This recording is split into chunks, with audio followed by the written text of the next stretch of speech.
What's going on, guys? It's Brandon back here again today for a video I want to do now that we're officially in the Stanley Cup Final, in which the Oilers have come back from 3-0 down. Recording this right after the last video. Also, a new marker. It's in black, so you'll be seeing a black marker from now on for the foreseeable future. Gets away a bit of the red, easier to see a little bit, but that's all right. So, 3-0 comebacks. Something that's happened very rarely in the NHL, but it's happened more in the NHL than any other sport. MLB, it's only happened once, where it was successful, twice if you count unsuccessful attempts. NBA, it's happened 4 times, not successfully. NHL, this is the 10th time it's happened, whether successful or unsuccessful. We'll go in order of chronological when it happened. So we'll start with the loser side of the bracket here. Loser side of the chart. 1939 Stanley Cup semifinals, the round prior to the Stanley Cup final. The Rangers were taking on the Boston Bruins. The Boston Bruins had home ice. They won games 2-1. They won game 1 2-1 in triple overtime, and then won game 2 3-2 in overtime before winning 4-1. The Rangers come back. They win 2-1, 2-1 in overtime, and 3-1. But Boston wins 2-1 in triple overtime in game 7, and they take that series.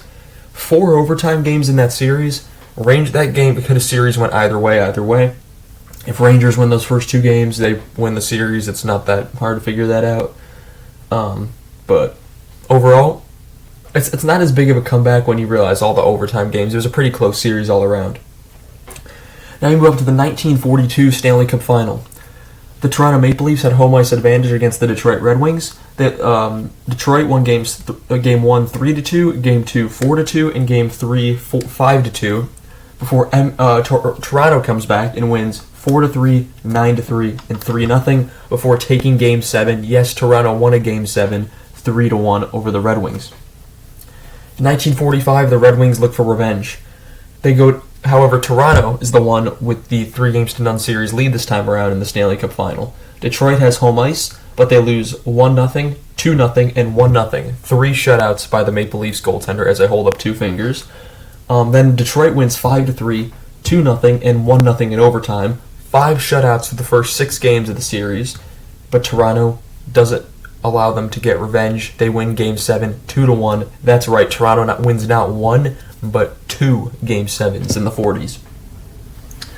Now we're going to fast forward about 30 years to 1975. The New York Islanders in the Stanley Cup quarterfinals. The Penguins had home ice advantage this year, and the Islanders were down 5. They lost game 1 5-4, game 2 3-1, game 3 6-4, before storming back and winning 3-1, 4-2, 4-1, and then 1-0 in game 7.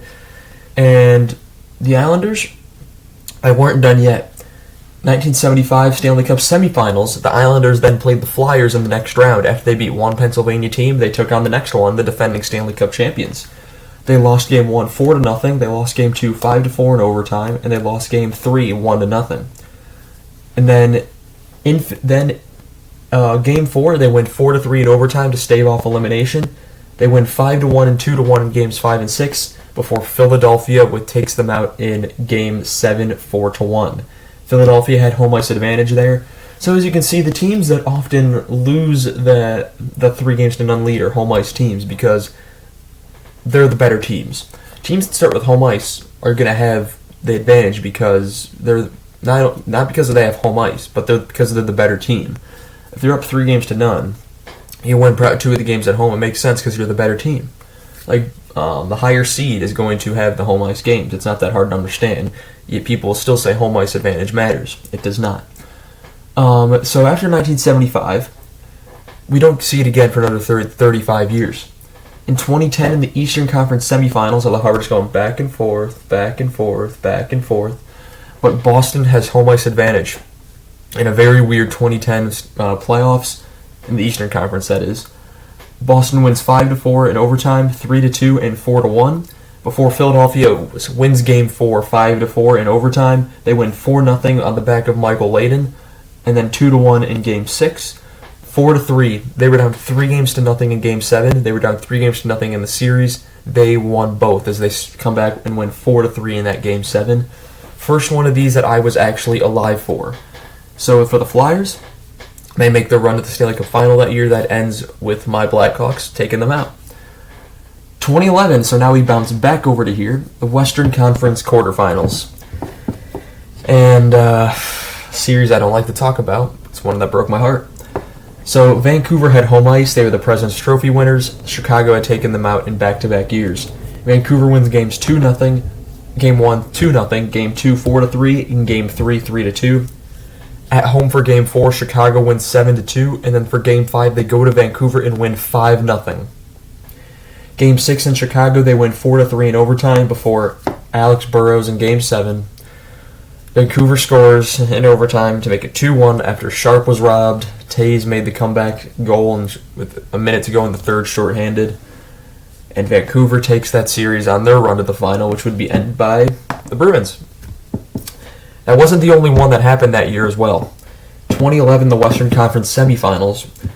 San Jose has home ice advantage against the Detroit Red Wings. San Jose goes up 2-1 in overtime, 2-1, and 4-3 in overtime. So another series where Detroit wins some of those games. They win the series. So Sharks are up 3-0. Detroit, 4-3 in Game 4, 4-3 in Game 5, 3-1 in Game 6 before the Sharks win 3-2 in Game 7 to stave off elimination. They would be taken out by the Canucks in the next round, however. We would not get anything else for another 13 years, as here we are today. I put them on this side of the board because, one, I think Oilers are going to win Game 7, and two, because some symmetry, we'll get 5 on each side. It works out. So the 2024 Stanley Cup Final in present day, here we are. The Florida Panthers have home ice advantage. And the Oilers did not look like early in the series they were even in the same league as the Panthers were heavy favorites. Game 1, the Panthers win 3-0. Game 2, they win 4-1. Game 3 in Edmonton, they win 4-3. Edmonton comes out in Game 4 and win 8-1. I see very much parallel to this series with Chicago and Vancouver right here. You get shut out in Game 1. Other team scores 4 goals in Game 2. You lose by 1 in Game 3. You dominate Game 4. Game 5, 5-3, 5-1. You score 5 in the win. Game 6, though, is where it differentiates. The Hawks won 4-3 in overtime. The Oilers dominated and win 5-1. The Oilers are the most dangerous team when they have momentum. When you got star power like McDavid and Draisaitl, and then you got other pieces around you like Hyman, Nugent-Hopkins, Bouchard. Skinner's been playing out of his mind, fantastic. And it's why I think the Oilers are going to win Game 7. But here's a history of 3-0 comebacks. 5 of these I was around for. 5 of these I was not. 5 of these there were losers for. 4 of them they were winners. And this one, the 10th one, will decide whether it becomes 5-5 or 4-6. I want to thank you all so much for watching this video. Tell me down below if you remember any of these comebacks as well. Tell me down below if you were a fan of any of these teams during a comeback or when you lost the comeback. And tell me down below who you think is going to take Game 7 of the Stanley Cup Final this season. The Florida Panthers have blown a 3-0 series lead for the Oilers have come back. Game 7 in Florida, it can go either way. Edmonton with all the momentum, it's going to be hard to stop them, but if Florida can get that first goal, there's a good chance they'll win the game. I want to thank you all so much for watching this video, and I shall see you all in the next one. Have a good one.